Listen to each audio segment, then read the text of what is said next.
A very good morning, students. Our session of corporate finance.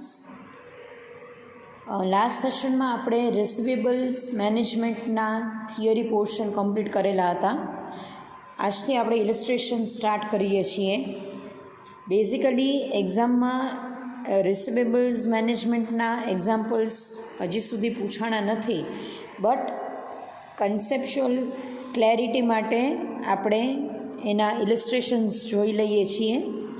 So on the page number 268, the illustration number 1.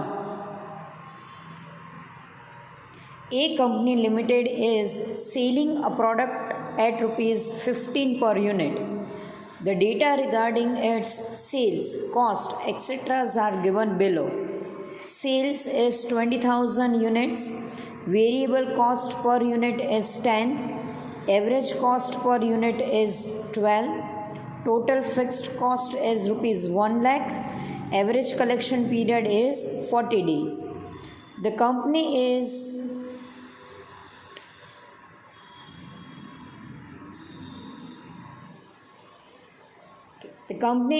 contemplating relaxation of its credit policy, which is expected to result in 20% increase in unit sales, and the average collection period would increase to 60 days.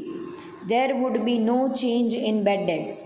There would be negligence increase in collection expenses.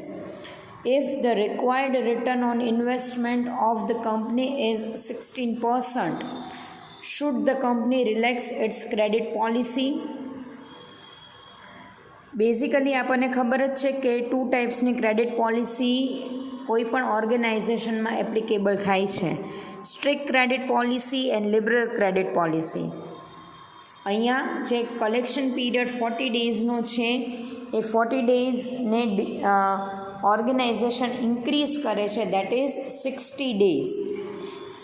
હવે જ્યારે પણ collection period increase થાય છે ત્યારે definitely ઓર્ગેનાઇઝેશનને additional cost બેર કરવી પડે છે.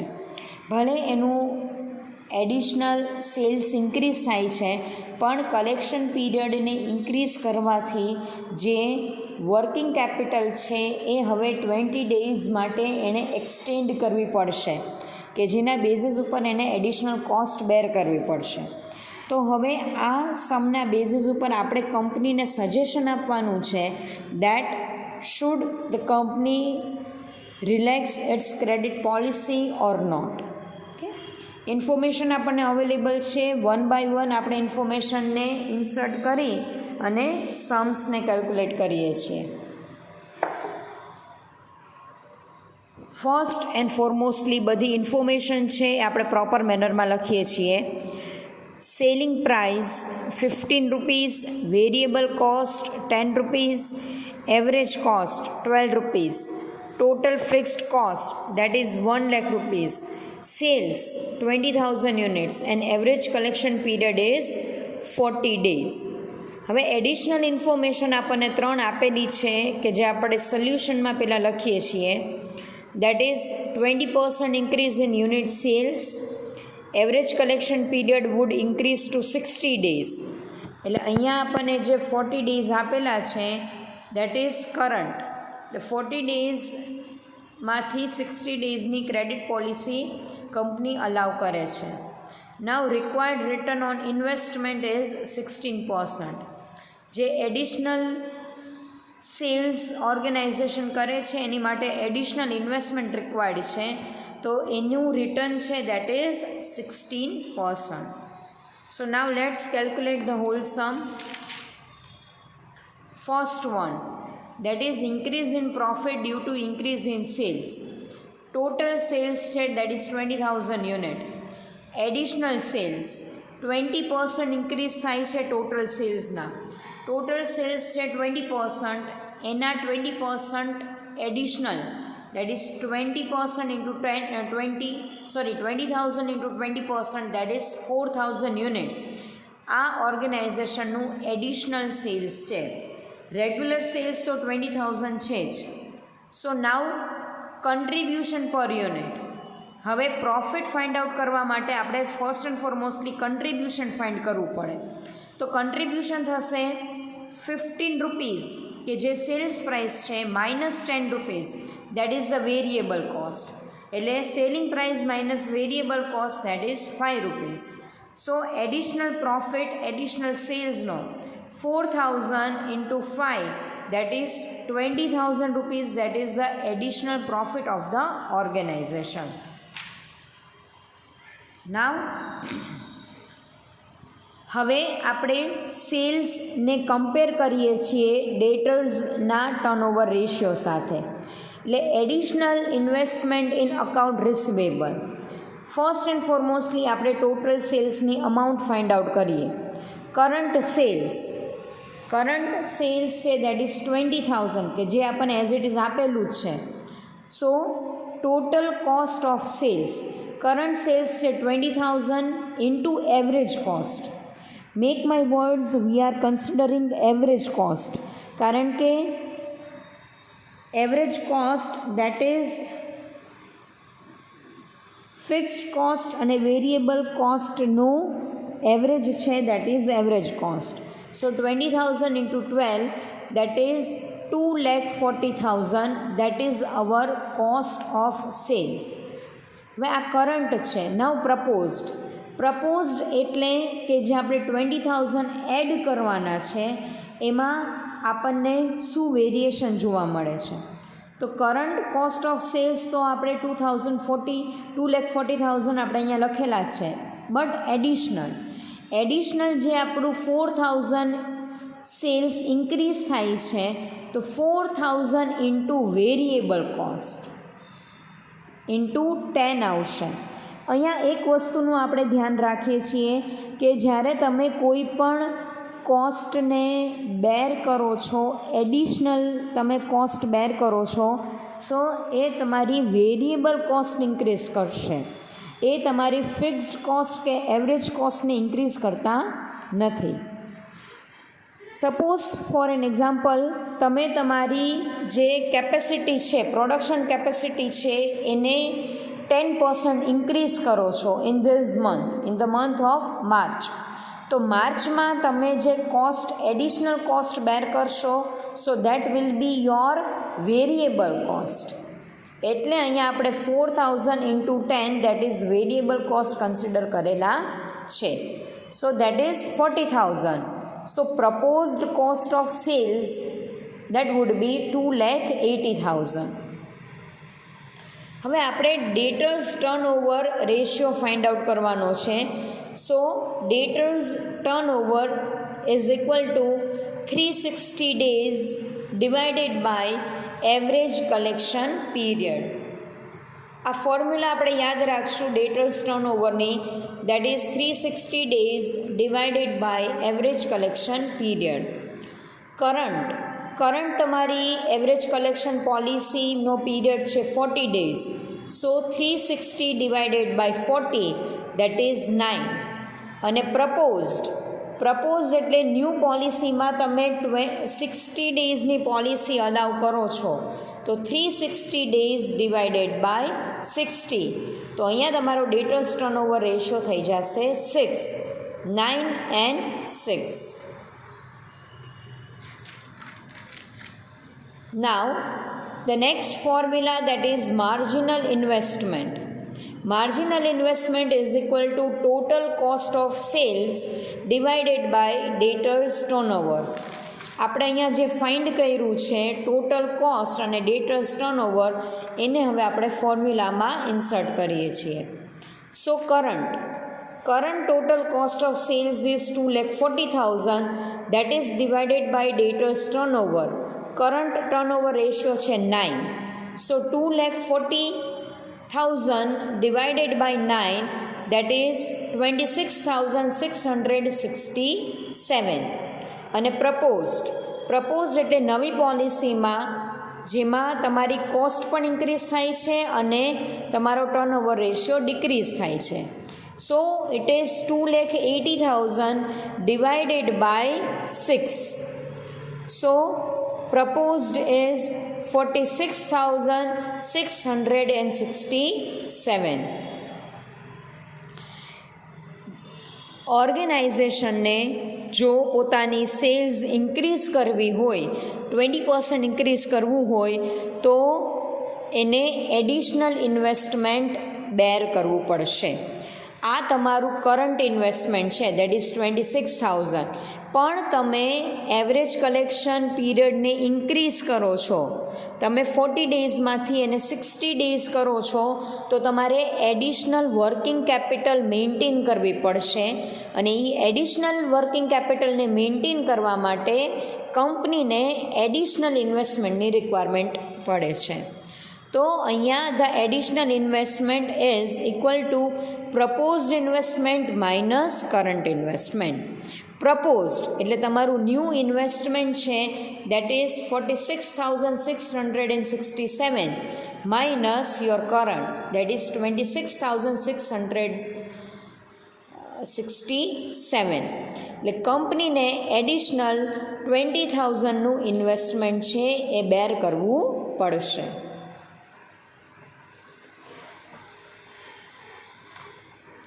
Now return on additional investment, that is return on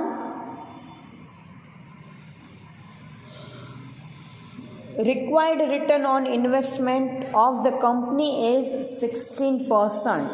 So 20,000 into 16%, the answer is 3,200. હવે અહીંયા એક વસ્તુ આપણે ફોકસ કરીએ છીએ, ધ્યાન આપવાનું છે, જે તમારી બુકમાં એક્સપ્લેન કરેલું નથી. કંપનીને સેલ્સને ઇન્ક્રીઝ કરવું છે, કલેક્શન પીરિયડને ઇન્ક્રીઝ કરવો છે, તો એની માટે એડિશનલ 20,000ની રિક્વાયરમેન્ટ પડે છે. હવે અહીંયા એક વસ્તુ સમજો, કંપનીને એડિશનલ 20,000ની રિક્વાયરમેન્ટ છે, તો કંપની હવે 20,000નું ઇન્વેસ્ટમેન્ટ કરી શકશે નહીં. So now this 20,000 is not available for investment. એટલે જે ઇન્વેસ્ટમેન્ટ માટે અવેલેબલ નથી 20,000, અને જે રિટર્ન જનરેટ થાય છે દેટ ઇઝ 16%. સો 3,200નો બેનિફિટ હવે કંપનીને મળશે નહીં. શું કામ નહીં મળે? કારણ કે કંપનીને એડિશનલ ઇન્વેસ્ટમેન્ટ કરવાનું છે, અને એ એડિશનલ ઇન્વેસ્ટમેન્ટમાં 20,000 એના બ્લોક થઈ જાય છે પોતાના સેલ્સને ઇન્ક્રીઝ કરવા માટે અને કલેક્શન પીરિયડને એક્સટેન્ડ કરવા માટે. સો આ જે છે 3,200, that will be the opportunity cost for the organisation. હવે ઓર્ગેનાઇઝેશન 3,200નો બેનિફિટ છે એ ગેઇન કરી શકશે નહીં. સો હવે આપણે કેલ્ક્યુલેશન કરશું એડિશનલ પ્રોફિટનું. અહીંયા કંપનીને એડિશનલ પ્રોફિટ જનરેટ થાય છે 20,000, કે જે ઓલરેડી આપણે કેલ્ક્યુલેટ કરેલું છે. Total sales, current sales minus proposed, એટલે જે એડિશનલ પ્રોફિટ છે તમારો એ એડિશનલ સેલ્સથી જનરેટ થાય છે. 4,000 એડિશનલ સેલ્સ છે અને પ્રોફિટ છે 5 રૂપીઝનો. સો 4 into 5 રૂપીઝ દેટ ઇઝ 20,000. પણ કંપનીની જે કોસ્ટ છે રિટર્ન ઓન ઇન્વેસ્ટમેન્ટની એ આપણે એમાંથી ડિડક્ટ કરશું. So additional profit that is 20,000 minus additional cost that is 3,200. એટલે કંપનીનો હવે નેટ એડિશનલ પ્રોફિટ થશે 16,800.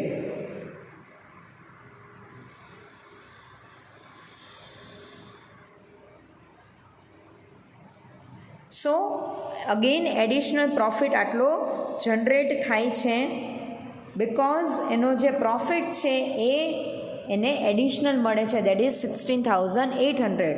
So organisation will continue with this policy. આપણે એવું સ્ટેટમેન્ટ આપણે કંપનીને આપી શકીએ છીએ. Now illustration number 2. The detail of A Limited are as follows. Sales, that is 20,000 units. Selling price per unit is 15. Variable cost is 10 rupees. Average cost is 12 rupees. Total fixed cost is rupees 1 lakh. Average collection period is 40 days. The company is contemplating to allow 3% cash discount for the payment prior to the 15th day after the credit purchase by a customer. It is expected that due to this policy, the sales would increase by 20%. Assume that bad debts will not be affected. The collection period will decline to 20 days. The return on investment expected by the company is 16%. According to an estimate, 15% of total sales would be on discount. So, according to should the proposed plan be implemented or not? Again, illustration 1 જેવો જ સમ છે, પણ અહીંયા average collection પીરિયડને આપણે decrease કરીએ છીએ અને cache ડિસ્કાઉન્ટની એક ઇફેક્ટ આપણે અહીંયા આપવાની છે. એટલો જ ચેન્જ છે, અધરવાઇઝ કોઈ ચેન્જ નથી.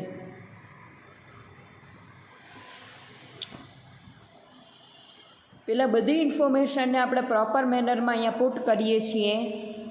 Cells unit is 20,000, selling price is 15 rupees, variable cost is 10 rupees, average cost is 12 rupees, total fixed cost is rupees 1 lakh and average collection period is 40 days. Additional information આપણને આપેલી છે. 3% cash discount, 20% increase in sales unit, collection period will decrease to 20 days, return on investment is 16% and 15% of the total sales would be on cash. અહીંયા sorry એક change કરી નાખજો, જે discount લખેલું છે એને બદલે you are suppose to write that is on cash. So again આપણે કેલ્ક્યુલેશન કરીએ. ફર્સ્ટ આપણું કેલ્ક્યુલેશન સેમ જ રહેશે, that is increase in profit due to increase in sales. Total sales 20,000 યુનિટનું છે, એડિશનલ સેલ્સ છે 20% છે. સો 4,000 યુનિટ્સનું એડિશનલ સેલ્સ થશે.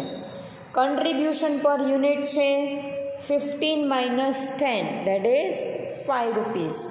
So, additional profit would be 4,000 into 5, that is 20,000 is our additional profit.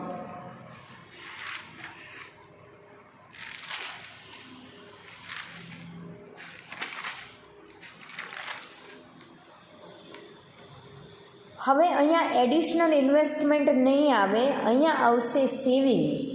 કારણ કે તમે કલેક્શન પીરિયડને ડિક્રીઝ કરો છો, 40 ડેઝમાંથી 20 ડેઝ કરો છો, તો ડેફિનેટલી તમને એમાં તમારે એડિશનલી અમાઉન્ટને ઇન્વેસ્ટ નહીં કરવી પડે, પણ તમને એમાં સેવિંગ જનરેટ થશે. કારણ કે જે 40 ડેઝમાં તમને ક્રેડિટ મની આવવાના હતા એ હવે તમને ડિરેક્ટલી 20 ડેઝમાં આવી જશે. તમારી કલેક્શન પીરિયડ, તમારી જે કલેક્શન પીરિયડની પોલિસી છે એ રિડ્યુસ થઈ જાય છે.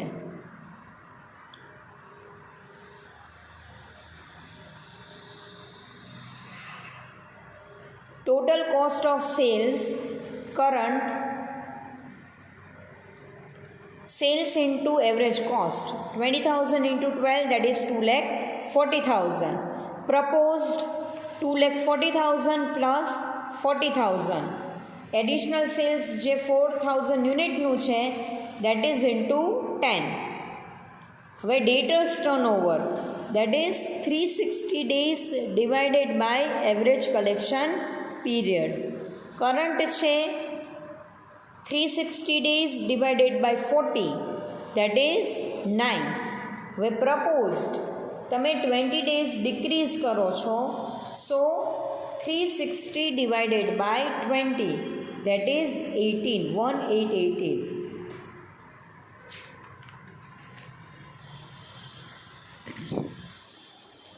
Marginal investment, that is total cost of sales divided by debtors turnover. Current 2,40,000 divided by 9, that is 26,667. અને પ્રપોઝડ જે તમારું છે 2,80,000 divided by 18, so that is 15,556. હવે અહીંયા જુઓ, તમારું જે ઇન્વેસ્ટમેન્ટ છે એમાં અમાઉન્ટ ડિક્રીઝ થાય છે. હવે તમારે એડિશનલ ઇન્વેસ્ટમેન્ટ કરવાની રિક્વાયરમેન્ટ નથી. પહેલાં તમારું માર્જિન ઇન્વેસ્ટમેન્ટ હતું 26,000, હવે એ જ ઇન્વેસ્ટમેન્ટ થઈ જાય છે 15,000. તો સેવિંગ્સ જનરેટ થશે, એડિશનલ ઇન્વેસ્ટમેન્ટની કોઈ રિક્વાયરમેન્ટ થશે નહીં. So decrease in average investment 26,667 minus 15,556. So ઇન્વેસ્ટમેન્ટમાં તમને બેનિફિટ મળે છે, દેટ ઇઝ 11,111. હવે return on investment again same, 11,111 into 16%, એટલે તમારો આન્સર આવશે 1,778. આ હવે તમારે ઇન્વેસ્ટ કરવાની રિક્વાયરમેન્ટ નથી. 11,111 એ તમારું સેવિંગ્સ છે, એ હવે તમે એડિશનલી એને ઇન્વેસ્ટ કરો છો માર્કેટમાં, એટલે તમને એમાંથી બેનિફિટ ડિરાઈવ થાય છે, દેટ ઇઝ 1,778. એટલે હવે તમારું જે ટોટલ પ્રોફિટ છે, બેનિફિટ, એ ઇન્ક્રીઝ થાય છે, 20,000 પ્લસ થશે. લાસ્ટ ઇલસ્ટ્રેશનમાં આપણે માઇનસ કરેલા હતા, કારણ કે તમારે એટલું એડિશનલ ઇન્વેસ્ટમેન્ટ કરવું પડતું હતું. હવે આ સમમાં આપણે એને પ્લસ કરીએ છીએ, કારણ કે તમને એમાંથી બેનિફિટ ડિરાઈવ થાય છે. હંમેશા યાદ રાખજો કે જ્યારે કંપની પોતાની એવરેજ કલેક્શન પોલિસીને રિડ્યુસ કરે છે, ત્યારે ડેફિનેટલી એને બેનિફિટ જ ડિરાઈવ થશે. Now calculation of cash discount. Total sales 20,000 units હતા, એમાં તમે 4,000 એડ કરો એટલે થશે તમારા 24,000 યુનિટ્સ ઇન્ટુ 15, દેટ ઇઝ 3,60,000. જે કેશ સેલ્સ છે એ 50% છે તમારા ટોટલ કોસ્ટ, ટોટલ સેલ્સના. સો 3,60,000 ઇન્ટુ 50%, સો તમારું કેશ સેલ્સ બને છે 1,80,000. હવે તમે કેશ ડિસ્કાઉન્ટ આપો છો 3%નું, that is 1,80,000 into 3%, that is 5,400. આ તમારી કોસ્ટ થશે કે જે તમારે તમારા બેનિફિટમાંથી માઇનસ કરવી પડશે. સો તમારો નેટ એડિશનલ પ્રોફિટ બને છે 21,778 minus cash discount is 5,400. So the net profit is 16,378. So company will continue with this policy. આ રીતે જ સિમ્પલ સમ આપણે કેલ્ક્યુલેટ કરશું. નેક્સ્ટ ઇલસ્ટ્રેશનના જે સમ છે એ તમને નેક્સ્ટ સેશનમાં આપણે એનાથી કન્ટિન્યુ કરવાના છે. સો that's all four today. I hope it is clear to everyone. that how we are going to calculate the sums of receivable management.